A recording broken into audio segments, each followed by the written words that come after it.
E aí, pessoal, vamos começar o pré-prova mais esperado de todos, o pré-prova de direito tributário, tá?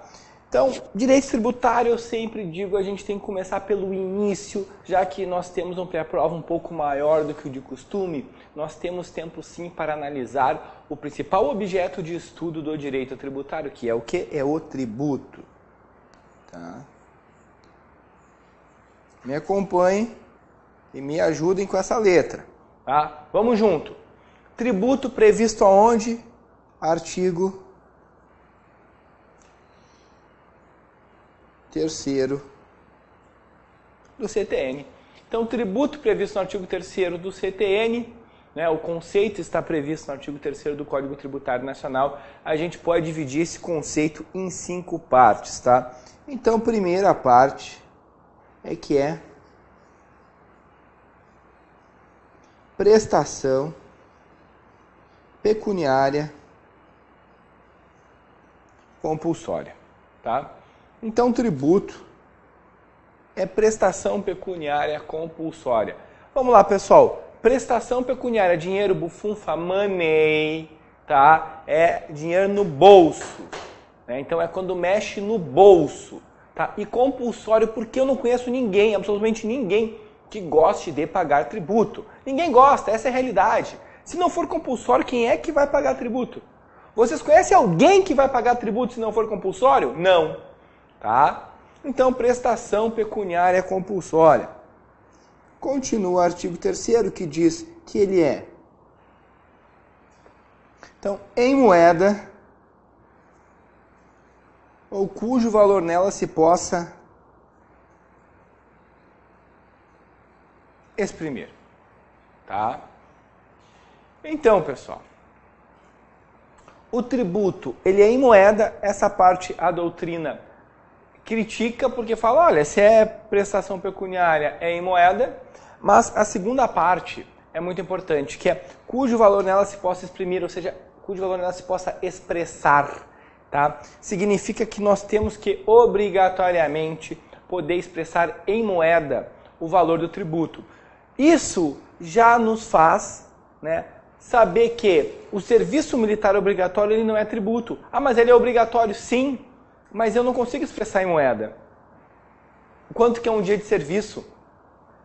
Como é que faz isso? Não sabemos. Já um valor de um bem imóvel, quanto que vale apartamento? De 400 mil reais, vale 400 mil reais. Então, eu consigo expressar em moeda. Tá bem, pessoal? Significa que, quando nós estudarmos ainda hoje, rapidamente, a revisão das causas de extinção do crédito tributário, a gente vai ver que a dação em pagamento de bens imóveis, ela está lá prevista. Tá? Então, eu posso pagar um tributo com um bem imóvel, mas eu não posso pagar com uma prestação de serviço, e isso já caiu na tua prova. Tá? Entendeu? Então, prestação pecuniária compulsória em moeda ou cujo valor nela se possa exprimir, que não constitua sanção, tá? Por ato ilícito.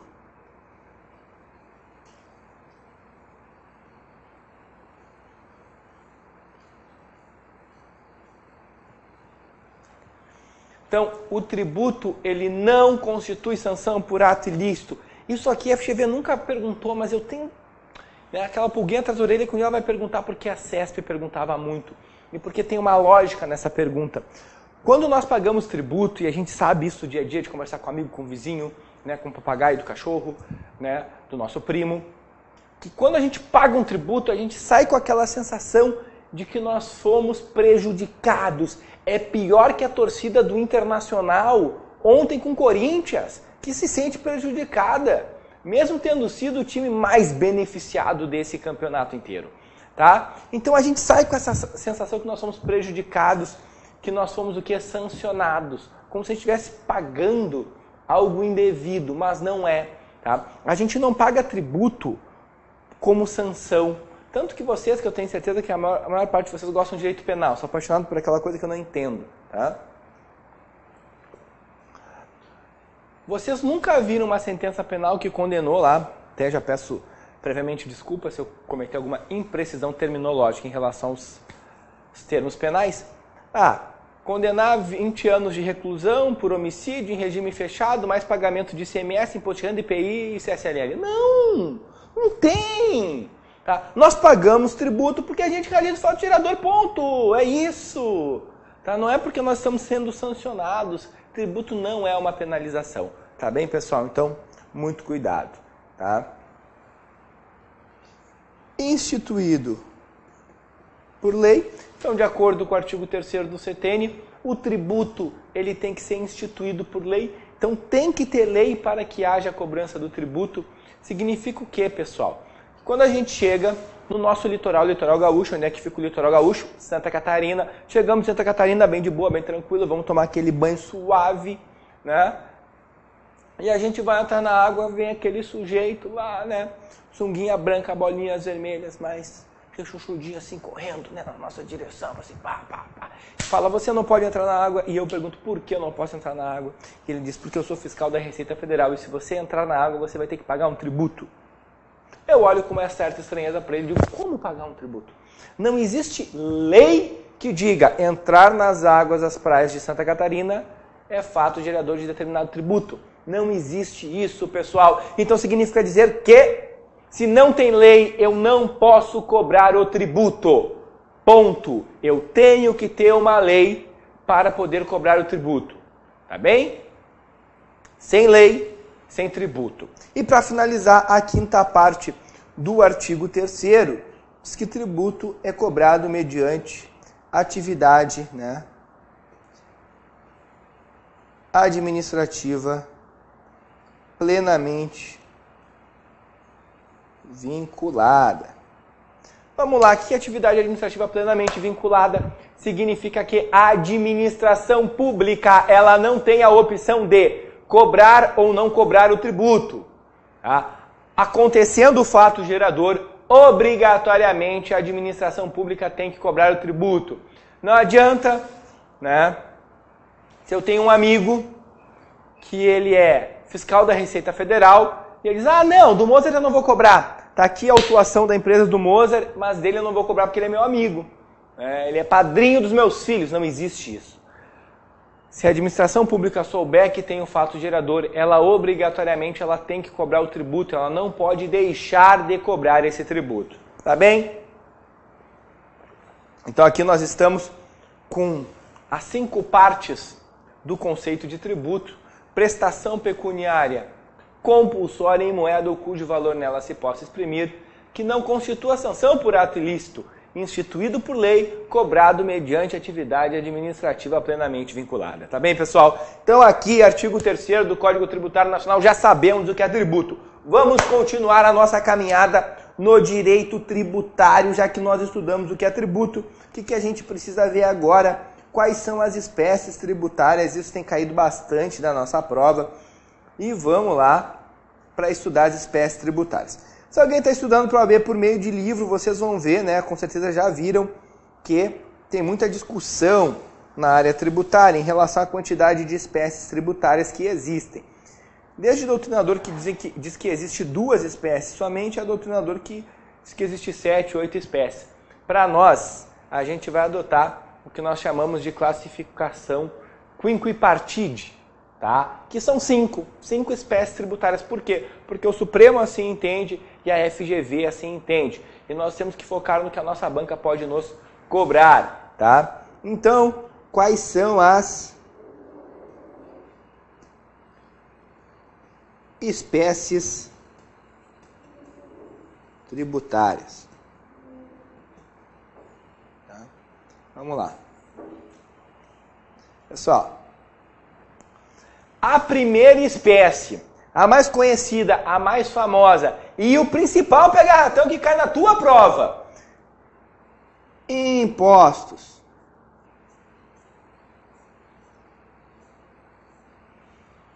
Tá? Então, os impostos. Pessoal, por que os impostos são a principal espécie tributária? Tá? Porque ela é que nós mais temos no nosso ordenamento jurídico. É o que a gente mais paga e é o que nos mais causa confusão. Porque primeiro a gente confunde imposto com tributo. A gente já viu que tributo é gênero, e imposto é espécie, tá? Então, imposto é uma das espécies tributárias, tá? Nós temos 5 espécies. Vou colocar até aqui, ó, para vocês não esquecerem, nós temos 5. Então, a gente vai ver lá também, hoje, o artigo 150, que fala das imunidades. Quando fala das imunidades, o que a Constituição fala? Imunidade de impostos, e não de tributos. E a FGV cai de pau em cima disso, então tenham cuidado, pessoal. Tá? Falar, uma igreja não paga IPTU, mas tem que pagar a taxa de coleta de lixo? Tem que. Tá? Ou às vezes ela só troca imposto por tributo e a gente se passa. Eu mesmo, uma vez, respondendo questões em casa, assim, para dar uma aula preparatória para concurso, o que aconteceu? Eu respondi uma questão, fui ver, errei. Errei a questão? Como assim? Quando eu fui olhar o gabarito, claro, eu só confundi também ali rápido imposto com tributo, mas a gente não pode se dar o direito na nossa prova de a gente fazer essa confusão, tá? Então, tributo é gênero, imposto é espécie, né? E outra confusão que a gente tem muito com o imposto é que, eu tenho direito à segurança porque eu pago imposto. Eu tenho direito à saúde porque eu pago imposto. O SUS tem que funcionar, a educação tem que funcionar. Não, pessoal, esquece isso. A gente escuta muito, né? Eu pago imposto e as rodovias não estão asfaltadas, a cidade está toda esburacada. Não tem nada a ver, nada a ver. O imposto ele é não contraprestacional, significa que a gente paga e não recebe nada em troca. Tá bem? Então, é tipo a folha salarial do Internacional. O Inter paga e não recebe nada em troca, porque não ganha nunca. Tá bem, pessoal? Então, isso é imposto. Tá? Não contraprestacional. Pagamos e não recebemos absolutamente nada em troca. Cuidem disso. Além disso, tá? Os impostos, sempre que possível, de acordo com 145 da Constituição, eles terão caráter pessoal e levarão em consideração a capacidade econômica do contribuinte. Daqui se deriva um dos principais princípios do direito tributário, que é o princípio da capacidade contributiva. Significa que os impostos, eles têm que levar, né, sempre que for possível, características pessoais daquele sujeito passivo. Né? E o imposto que a gente mais tem de exemplo para isso é o imposto de renda. O imposto de renda ele leva em consideração características específicas do João, da Maria, do José, da Fernanda, do Roberto. Tá? Então é isso, pessoal. Então, sempre que possível, características pessoais e respeitando a capacidade econômica do sujeito passivo. Tá? Então, muito cuidado com os impostos. Agora nós vamos para a espécie tributária que mais caiu e até faz um tempo que não cai. Então, talvez seja um bom chute para a nossa prova. São as taxas. Tá? Essa daqui, por muito tempo, foi a menina dos olhos de ouro da nossa banca, né? Da FGV. Porque a taxa ela é o oposto do imposto. Tá? Em que sentido, pessoal? Ela é o oposto do imposto no sentido de que ela sim é contraprestacional, ela é sinalagmática. Tá? Eu pago e eu recebo algo em troca. Para o poder público me cobrar uma taxa, obrigatoriamente ele tem que me pagar alguma coisa. Desculpa, ele tem que me dar alguma coisa. Então ele cobra, eu pago e eu recebo algo. Tá? E as taxas elas são divididas em duas espécies, taxa de polícia e taxa de serviço. Tá? A taxa de polícia é aquela taxa que nós pagamos para ser fiscalizado pelo poder público. Isso mesmo, pessoal, a gente paga para sermos fiscalizados. Tá? A gente vai lá, paga para o ente público, ele nos fiscaliza. Exemplo, a taxa que a gente paga para a emissão do alvará, né, de localização e de funcionamento do estabelecimento, a taxa que a gente paga para o IBAMA. Tá? Tudo isso é taxa de polícia, a gente paga para ser fiscalizado. Para eu conseguir o alvará, que eu tenho que fazer? Eu tenho que ir lá pagar uma taxa, juntar os documentos, a gente vai fazer, tá bom, ok, tá tudo certo, pega o teu alvará. Senão, ele não vai me repassar o alvará. Tá? E a taxa que mais caiu já na nossa prova é a taxa de serviço. Né? Ela tem pré-requisitos. O serviço tem que ser específico e divisível, e ele tem que ser efetivamente ou potencialmente utilizado pelo contribuinte. Vamos lá. Serviço específico é aquele que eu consigo verificar quem utiliza. Tá? Então, de novo, João, Maria, José, Roberto, Renata. Tá? E divisível, eu consigo quantificar, eu consigo dividir em unidades autônomas para ter conhecimento de quem, né, do quanto cada um está utilizando. Agora, potencialmente ou efetivamente utilizado pelo contribuinte. Efetivamente é aquele serviço que eu realmente estou utilizando, sempre. E potencialmente é aquele que está posto à minha disposição. Eu não utilizo, mas não tem como ter esse controle. Mas ele está lá, né? Então eu tenho uma utilização potencial dele. O principal exemplo que nós temos aqui, que a gente vai entender esses 4 critérios, é a taxa de coleta de lixo. Tá? Ela é específica porque eu consigo ver as casas, né? Ela é divisível porque eu levo em consideração o tamanho do imóvel para cobrar. Ela é efetivamente utilizada. Normalmente, eu não conheço ninguém que não efetivamente utilize, que vai lá, faça suas necessidades, pegue seu lixinho, dê um nó, lata do lixo, passa o caminhão e pega o nosso lixo. Mas ela também pode ser potencialmente utilizada. Isso já cai na nossa prova. Tá? Por 2 vezes. Questão igualzinha. Né? Em que sentido? Olha, se eu faço reciclagem do meu lixo eu mesmo, se eu transformo meu lixo orgânico em adubo, eu tenho que pagar a taxa de coleta de lixo? Tenho que pagar, porque eu tenho uma utilização potencial. E se eu tenho uma utilização potencial, eu tenho que pagar essa taxa. Ponto. Tá, pessoal? Então é isso.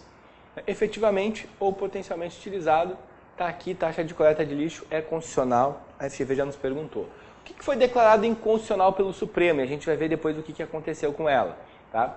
A taxa de iluminação pública, que também já caiu na nossa prova há muito tempo.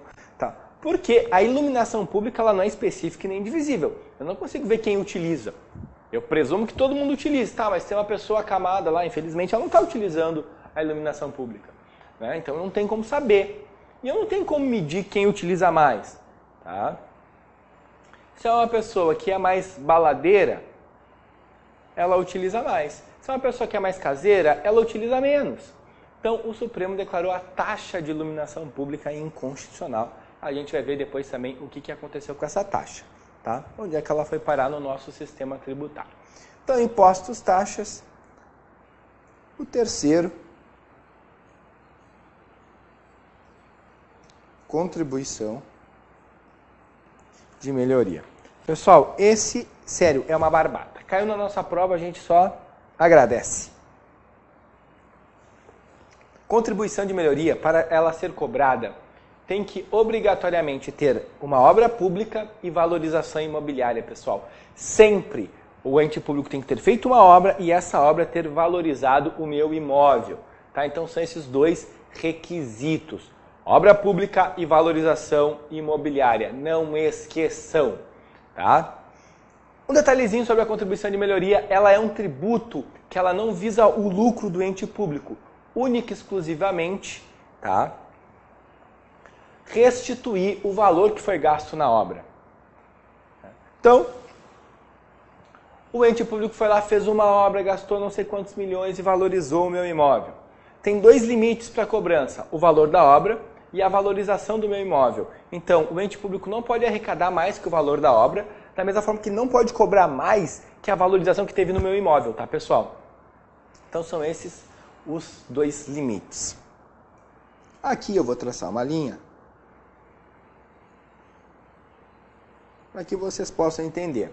O que tem em comum nessas 3 espécies tributárias, tá? Essas 3 espécies tributárias, elas podem ser instituídas por todos os entes públicos. Então, vamos lá. União, Estado, município e Distrito Federal. Tá? E elas são instituídas sempre por lei ordinária. Tá? A regra no direito tributário é lei ordinária, não é lei complementar, não esqueçam. E o que já caiu na nossa prova? O que pode ser instituído por lei ordinária pode ser instituído por medida provisória. Agora, o que tem que ser instituído por lei complementar não pode ser instituído por medida provisória. Tá bem? Então, muito cuidado. União, Estado, Município e Distrito Federal podem instituir taxas, impostos e contribuição de melhoria.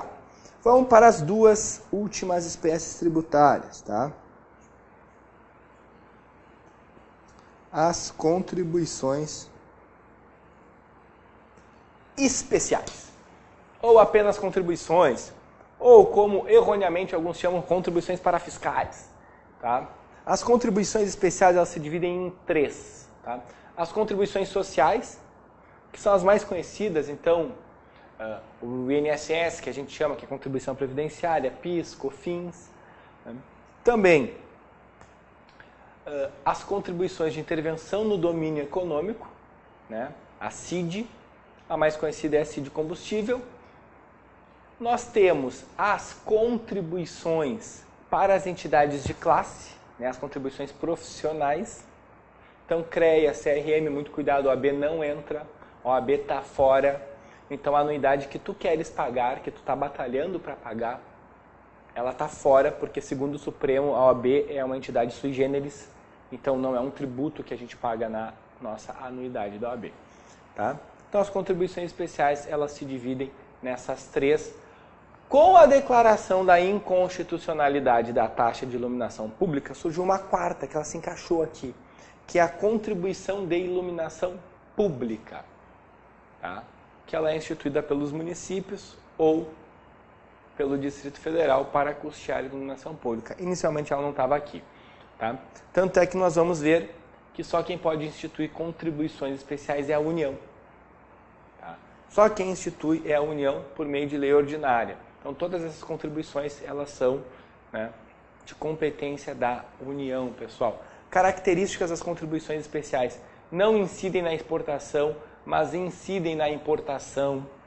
E muito cuidado, na importação, a pessoa física é equiparada à jurídica. Ah, eu não pago PIS e COFINS, quero importar um carro, vou ter que pagar? Vai ter que pagar PIS e COFINS. E para finalizar, o que eu quero ressaltar em relação às contribuições especiais é que as contribuições previdenciárias, tá, dos servidores públicos estaduais, municipais e distritais, elas são instituídas pelo ente público no qual o servidor está vinculado. Vamos lá, eu entendi, professor, me explica. Se eu sou um servidor público do estado do Rio Grande do Sul, eu pago INSS para a União? Não, eu vou pagar o IP para o estado do Rio Grande do Sul. Quem institui a minha contribuição previdenciária é o estado do Rio Grande do Sul. Tá, pessoal? Então, a exceção é a contribuição previdenciária dos servidores públicos estaduais, municipais e distritais, tá bem? Ok? Vamos finalizar com a última espécie tributária, que são os empréstimos compulsórios, tá? Empréstimo compulsório. Quando que eu posso instituir empréstimo compulsório? Confesso que eu sempre dei aula sobre isso e eu achava que isso nunca ia acontecer. Não aconteceu o empréstimo em si, mas uma das situações ocorreu, que foi a Covid. Tá? Então talvez seja uma boa pergunta para a nossa prova. Covid é causa de instituição de empréstimo compulsório? É. Tá? Porque eu posso instituir empréstimo compulsório em caso de calamidade pública,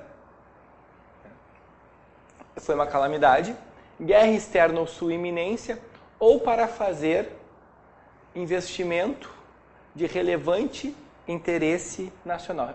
Investimento urgente de relevante interesse nacional. Então vamos lá. Calamidade pública. A Covid foi. Eu pensei, não, isso nunca vai acontecer, né? A gente nunca vai ter uma calamidade pública no nosso país. Teve, tanto que lá no início, ano passado, março, se falou muito em empréstimo compulsório, né? O pessoal tinha um receio que o governo pudesse instituir. Mas, obviamente, o governo viu como é que eu vou tirar, né, das pessoas que já estão perdendo. Então, ao invés de eu tirar, na verdade, eu tenho que auxiliar. Não posso tirar. Tá? Por isso que eu tenho certeza que não foi instituído o empréstimo compulsório. Porque a gente já estava com tanta dificuldade que, se ainda é instituído mais um tributo, vai nos prejudicar muito. Então o governo resolveu dar auxílio, que não interessa se foi suficiente ou não, e suspender inclusive a cobrança dos tributos. Foi na contramão do empréstimo compulsório, mas ele podia ter ido. Né? Claro, seria assim, um absurdo político, sim, mas juridicamente, eu vejo que as pessoas confundem muito o jurídico com o político. Tá? Juridicamente poderia. Tá? Por que poderia? porque tem previsão constitucional, tá, pessoal? Então, calamidade pública, guerra externa sem iminência e investimento de caráter urgente de relevante interesse nacional. Então, só esse último, para ficar bem claro, ele não pode ser com interesse regional, tem que ser um interesse nacional e tem que ter caráter urgente, porque eu não posso ter condições de prever no orçamento. Se eu podia prever no orçamento, eu não posso instituir empréstimo compulsório. Só que o empréstimo compulsório tem umas características interessantes, tá? O nome dele já nos ajuda. Eu gosto muito quando o nome do instituto, ele nos auxilia a entender. Empréstimo compulsório. A gente é acostumado a emprestar desde lá do jardim. A gente empresta uma caneta, depois o primeira e segunda série, o caderno para o colega. Qual que é a principal característica do empréstimo? É que ele deve ser devolvido, restituído. Então significa que sim, o empréstimo compulsório é o único tributo restituível. Tá? Então tem que voltar. E compulsório, notem pessoal, de novo essa palavrinha no nosso caminho. Porque se não for compulsório, quem é que vai emprestar dinheiro para a União? E agora já entendi. Quem é que pode cobrar empréstimo compulsório? Única e exclusivamente a União. Só a União pode cobrar empréstimo compulsório. E por onde? Lei ordinária, lei complementar. Tá bem, pessoal? Então, empréstimo compulsório, ele é restituível, só a União pode cobrar e aqui sim, tá? Tem que ser por meio de lei complementar, tá? Naquelas situações em que nós estudamos.